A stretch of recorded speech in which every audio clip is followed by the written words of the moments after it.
නමස්කාර වේවා බුදුරුවනත සැමදා බුදු හිමි සරණ යමි. නමස්කාර වේවා ධම්රුවනත සැමදා සදහම් සරණ යමි. නමස්කාර වේවා සංඝරුවනත සැමදා මහා සංඝ සරණ යමි. නමස්කාර වේවා තුනුරුවනත සැමදා තිසරණ සරණ යමි. සාදු සාදු සාදු. අපගේ ගුරු දේවෝත්තම කල්යාණ මිත්‍ර පින්වත් ලොකු ස්වාමීන් වහන්සේට අපගේ නමස්කාර වේවා. සාදු සාදු සාදු. නමෝ බුද්ධාය. ශ්‍රද්ධාවන්ත පින්වත්නි, ධර්මයේ පිළිබඳව සාමාන්‍ය වැරදි අදහසක් පැතිරලා යනවා. වැරදි අදහසක් තියෙනවා. ඒ තමයි අර ගිහි ශ්‍රාවකයන්ගේ ප්‍රතිපදාව ගැන සමහරුන්ට හිතනවා, මට හිතන්නේ ගිහි ශ්‍රාවකයෝ භික්ෂූන් වහන්සේලා පුරුදු කරන ධර්මයේ ගිහි ශ්‍රාවකයන්ට පුරුදු කරන්න බෑ කියලා. දැන් ධර්මය බුද්දිසම් බටහිර රටවලට යද්දී දැන් බටහිර රටවල් ධර්මය ලැබෙනවා ටිකෙන් ටික. හැබැයි ප්‍රධාන වශයෙන් ලැබෙන්නේ භාවනා ක්‍රම, මෙඩිටේෂන් ගැන අය ගොඩක් කැමතියි. ඒ වගේම සමහර වෙලාවට ගැඹුරු දහම් කරුණු ඉගෙන ගන්න ලැබෙනවා. උදාහරණයක් අනාත්මයේ ස්වභාවය ගැන. එතකොට ඒවා ධර්මයේ ඒ දහම් කරුණු එම්ෆසයිස් කරනවා බටහිර රටවල්. ඒතර ගිහි ප්‍රතිපදාව අඩුවෙන් එම්ෆසයිස් වෙන්නේ. ඒක ගැන ගොඩක් කතා කරන්නේ නැහැ. ඉතින් මේ නිසා සමහරුන්ට වැරදි අදහසක් ගන්න පුළුවන් මේ බුද්දිසම් කියලා, මේ ධර්මය කියලා භික්ෂුන් වහන්සේලාට පමණි. එතකොට මහාන වෙලා වනාන්තරයට වැඩලා වනපත් හරි ගිරි ගුහාව ඇතුලේ හරි දුෂ්කර භාවනා කරන ජීවිතයක් ගත කරන්නේ කියලා. සමහර බටහිර රටවල මිනිසුන්ට හිතන්න පුළුවන් මේක තමයි බුද්දිසම්. තනියෙන් වනාන්තරේ භාවනා කරනවා. දැන් ඒ වගේ අදහස වැරදි කියලා කියන්න බෑ. හරි කියලා කියන්නත් බෑ. කොටසක් හරි, කොටසක් වැරදි. ඒ කියන්නේ ධර්මයේ ඒ ප්‍රතිපදාව පමණ නොවේ. දැන් ඒ ප්‍රතිපදාව තියෙනවා. බුදුරජාණන් වහන්සේ ඒ වගේ ජීවිතේ ගත කරන්න යොමු කරනවා සමහර භික්ෂුන් වහන්සේලාට. ප්‍රශංසා කරනවා වනාන්තරේ වාසය කිරීම. හැබැයි ධර්මයේ තුල වෙන වෙන levels තියෙනවා. දැන් ඒ කියන්නේ පැහැදිලි විදියට තේරුම් ගන්නට දැන් භික්ෂුන් වහන්සේලාගේ ජීවිතේ, මහාන ජීවිතේ ගිහි ජීවිතයට වඩා වෙනස් නේද? දැන් ඒ විදියට ධර්මයේ පුරුදු කරන ක්‍රම දෙකක් බෙදලා තියෙනවා. ගිහි විදියට හරි මහාන විදියට හරි. නේද? එතකොට ඒ ප්‍රතිපදා දෙකම වෙනස්. හැමදෙනාම ආර්ය අෂ්ටාංගික මාර්ගය නම් පුරුදු කරනවා. නමුත් ඒ පුරුදු කරන environment එක වෙනස්. ජීවත් වෙන ක්‍රම වෙනස්. එතකොට බුදුරජාණන් වහන්සේ ගිහි ශ්‍රාවකයන්ට ධර්ම දේශනා කරනවා.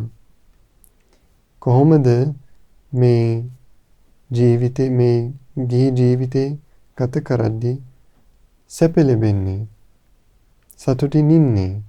බුදුරජාණන් වහන්සේ දහම අවවාද කරනවා. ඒ තෝරගත්ත ජීවිතේ තුළ කොහොමද සැප ලැබෙන්නේ? ඉතින් අපිට සිහි කරන්න පුළුවන් බුද්ධ කාලේ නකුල මාතා, නකුල පිතා කියලා ගිහි ශ්‍රාවකයෝ හිටියා. දැන් ඒගොල්ලෝ විශේෂත්වය ගොඩාක් කල් බඹසර සීල් රැක්කා. එතකොට ගිහි ජීවිතේ වුණොත් බැඳිලා ඉන්නවා නම් ඒ ජීවිතේ තුළදීම බඹසර සීල් රකින්න පුළුවන්. ඒක අමාරු දෙයක් හැබැයි. මහාන වෙන්නට තත් අමාරු දෙයක්. අර බඹසර සීල් රකින්න අමාරුයි නම් ඒක අවශ්‍යතාවක් නෙමෙයි. කාම සැපය භුක්ති විඳිද්දී පරිභෝග කරද්දී ධාර්මික ගිහි ජීවිතයක් ගත කරන්න පුළුවන්. ඒ ක්‍රමයක් තියෙනවා. එතකොට අපිට තේරුම් ගන්න පුළුවන් ගොඩක් levels තියෙනවා මේ ධර්මයේ තුල. happy බැඳිලා ජීවිතයක් ගත කරන්න පුළුවන් ධර්මයේ තුල. ගිහි ශ්‍රාවකයන් වශයෙන්. එතකොට ඔබ හිතන්න එපා මේ real ධර්මය, මේ සැබෑම ධර්මය ස්වාමීන් වහන්සේලාටත් අනගාരിക මෑණිවරුන්ට පමණි කියලා හිතන්න එපා පින්වත්නි. මොකද හේතුව ගිහි ශ්‍රාවකයන්ටත් මේ ධර්මයේ ප්‍රතිඵලක් ලැබෙන්න පුළුවන්. වෙන්න පුළුවන්මයි. දැන් ගිහි කට්ටියට සෝවාන් වෙන්න පුළුවන්. සකදාගාමි වෙන්න පුළුවන්. අනාගාමි ඵලය ලැබෙන්නත් පුළුවන්. ඉතින් ඔබ මේ බුද්ධ ශාසනයේ යම් ප්‍රතිඵලයක් තෝරගන්න. මේ ජීවිතේ මොනවාල ලැබෙන්න කැමති? ඔබගේ ටාගට් එක මොකක්ද කියලා හිතන්න. තෝරගෙන ඒ විදියට පුරුදු කරන්න. ඒ ඉලක්කය ලැබීම පිණිස ධර්මයේ ප්‍රැක්ටිස් කරන්න. එතකොට හරි. දැන් අද මම සූත්‍ර දේශනාවක් කියලා දෙන්න බලාපොරොත්තු වෙන්නේ. මේ සූත්‍රය සඳහන් වෙන්නේ අංගුත්තර නිකායේ දෙවෙනි පොත් වහන්සේ චතුක්ක නිපාතයේ අනන සූත්‍රයේ. ණය නැති ජීවිතය ගැන වදාළ දෙසුම.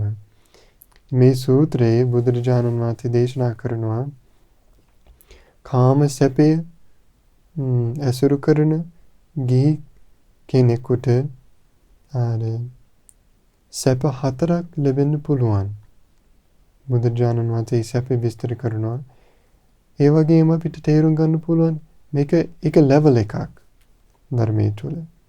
කාම සැපේ විඳින්නේ ධර්මික ජීවිතේ ගත කරද්දී මේ සැප 4ක් ලැබෙන්න පුළුවන් කෙනෙකුට. ඒ කල්හි අනාථ පිණ්ඩික ගෘහපති තෙමේ භාග්‍යවතුන් වහන්සේ කරා පැමිණියේය. පැමිණ භාග්‍යවතුන් වහන්සේට සකසා වන්දනා කොට එකත් පස්ව හිඳගත්තේය. එකත් පස්ව හුන් අනාථ පිණ්ඩික ගෘහපතිතුමාට භාග්‍යවතුන් වහන්සේ මෙය වදාළසේක. ගෘහපතිය පංචකාමයන් පරිභෝග කරන ගිහියා විසින් කලින් කලත අවස්ථානුකූලව සැප සතරක් ලැබිය යුත්තාහුය. ඒ කවර සතරක්ද යත්? පළවෙනි එක තමයි අත්ථි සුඛ. ඊට පස්සේ භෝග සුඛ, අනන සුඛ, අනවජ්‍ය සුඛයයි. ඒ පළවෙනි සැපය මොකන්ද? ගෘහපතිය අත්ථි සුඛ යනු කුමක්ද? ගෘහපතිය මෙහිලා කුල පුත්‍රයෙකු හට නැගී සිටි වීරියෙන් යුතුව අතපය වෙහෙසීමෙන් යුතුව දහඩිය වැගිරීමෙන් යුතුව ධර්මිකව දැහැමින් ලද භෝග සම්පත් ඇත්තේ වේ. එතකොට භෝග සම්පත් තියෙනවා මෙයාට. දැන් සල්ලි වෙන්න පුළුවන්, යාන වාහනක් වෙන්න පුළුවන්, ගෙවල් දොරවල් වෙන්න පුළුවන්, යම්කිසි උපකරණ, ගී උපකරණ, ඉලෙක්ට්‍රොනික උපකරණ වෙන්න පුළුවන් මේ කාලේ. හේ මෙසේ සිතයි මා විසින් උපයා සපයා ගන්නා ලද්දේ නැගී සිටි වීරියෙන් යුතුව අතපය වෙහෙසීමෙන් යුතුව දහඩි වැගිරීමෙන් යුතුව ධර්මිකව දැහැමින් ලද භෝග සම්පත්තිය.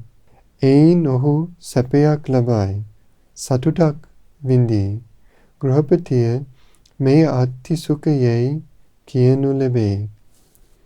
එතකොට යම්කිසි කෙනෙකුට possessions තියෙනවා නම් ඒක සැපයක් ගිහි කෙනෙකුට. දැන් ගිහි ජීවිතය ගත කරද්දී possessions, අයිති දේවල් ඔක්කොම ප්‍රතික්ෂේප කරන්න ඕනේ නැහැ පින්වත්නි. දැන් ගිහි ශ්‍රාවකයෙක් මේ කාම සැපය පරිභෝග කරද්දී සතුටක් ලැබෙනවා. දැන් භික්ෂුන් වහන්සේලා ඒක අත්හැරලා ධර්මයේ පුරුදු කරනවා. නමුත් ඒක වෙන ක්‍රමයක්.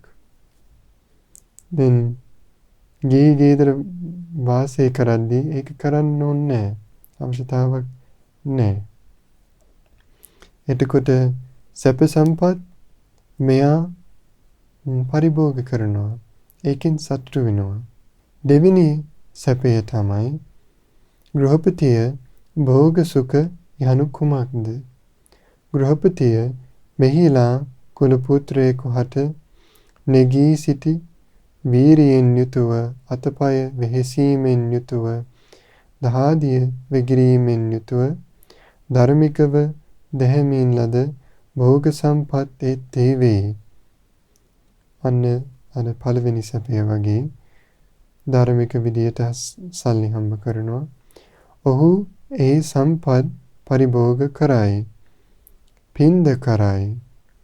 ඒ විට ඔහු මෙසේ සිතයි, මා විසින් උපයා සපයා ගන්නා ලද්දේ නැගී සිටි වීරියෙන් යුතුව අතපය වෙහෙසීමෙන් යුතුව දහඩි වැගිරීමෙන් යුතුව ධර්මිකව දැහැමින් ලද භෝග සම්පත්තිය මම ඒවා ප්‍රයෝජනයට ගනිමි, පින්ද කරමි. එයින් ඔහු සැපයක් ලබයි, සතුටක් විඳී. ගෘහපතිය මෙය භෝග සුඛ යැයි කියනු ලැබේ. එතකොට ඉස්සලාම මේ කාම සැපය රැස් කරනවා මේ ශ්‍රාවකයා. ඊට පස්සේ පරිභෝග කරනවා, සැප විඳිනවා. නමුත් selfish විදියට, නුවණ අඩුවෙන් විදියට කරන්නේ පින්වත්නි. මෙයා මොනවද කරන්නේ? පිනුත් කරනවා, පින්කම් ආදී කරනවා. අපිට අදහස් කරන්න පුළුවන් දන් දෙනවා. ඒ අර මහන්සියෙන් හම්බ කරපු සල්ලි වියපැහැදම් කරනවා. ධර්මික විදියට දන් දෙනවා. දැන් සිංහාලක සූත්‍රයේ සඳහන් වෙන්නේ දීඝනිකායේ දැන් ගිහි කෙනෙකුට සල්ලි කොටසක් 4 බෙදලා තියෙනවා. එක කොටසක් පරිභෝග කරනවා.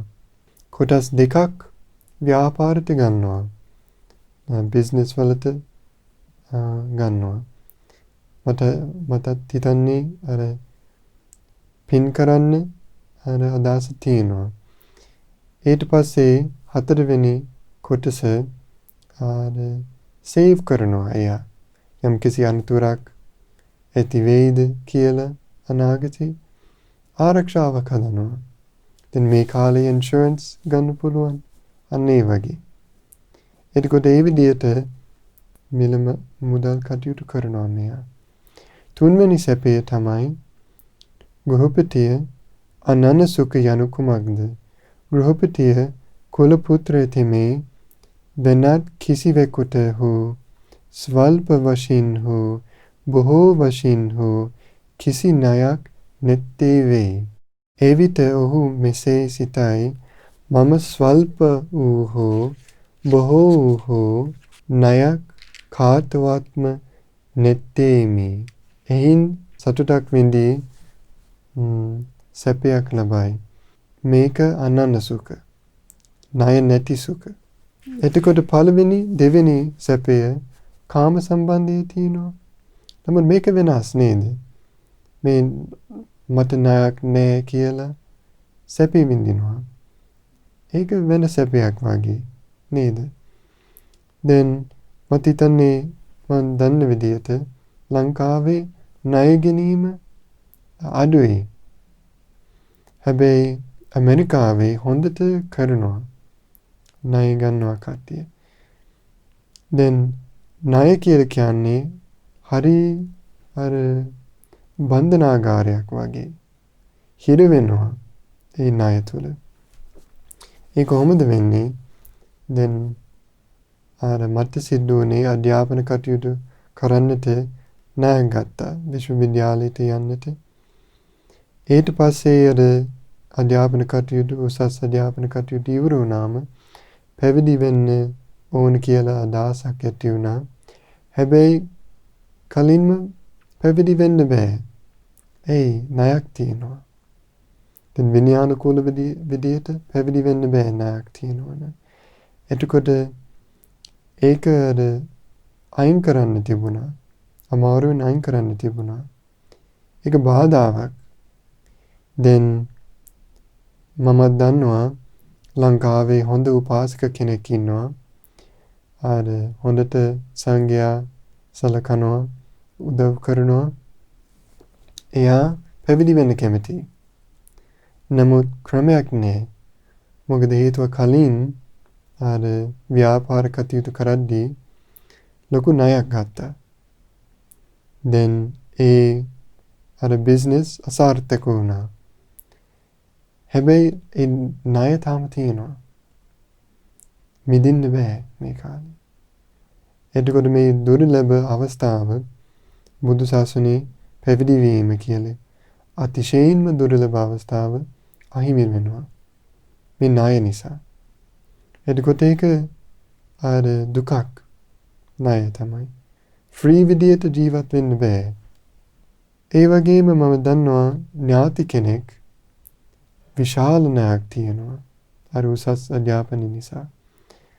රුපියල් කෝටි 2ක් විතර ණයක් තියෙනවා.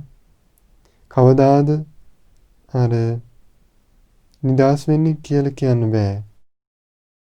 එතකොට ඒ ණයට සල්ලි දෙන්න අර ජීවිතේ පිළිවෙල හදලා තියෙන්නේ.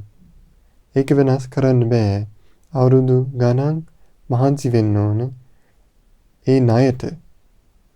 දැන් මිනිස්සු ඒ ණය ගන්නේ සාමාන්‍ය කාම සැපය ලබන්නට, ගෙවල් දොරවල් හදන්න, යාන වාහන ගන්නට. එතකොට ඒ කාම සැපේ අනුතුර ණය ගැනීම. එතකොට ණය නැත්නම් යම් කිසි කෙනෙකුට සැපයක්. 4 වෙනි සැපය තමයි ගෘහපතිය අනවජ්‍ය සුඛ යනු කුමක්ද? ගෘහපතිය මෙහිලා ආර්ය ශ්‍රාවකයා නිවැරදි වූ කායික ක්‍රියාවෙන් යුක්ත වෙයි. නිවැරදි වූ වචන භාවිතයෙන් යුක්ත වෙයි. නිවැරදි වූ මානසික කල්පනාවන්ගෙන් යුක්ත වෙයි. එතකොට එයා හිතනවා මම නිවැරදි විදියට කයින් වචනින් මනසින් ක්‍රියාව කරන්නේ. දැන් අපි වෙන විදියට කල්පනා කරනවා මම සිල්වත්.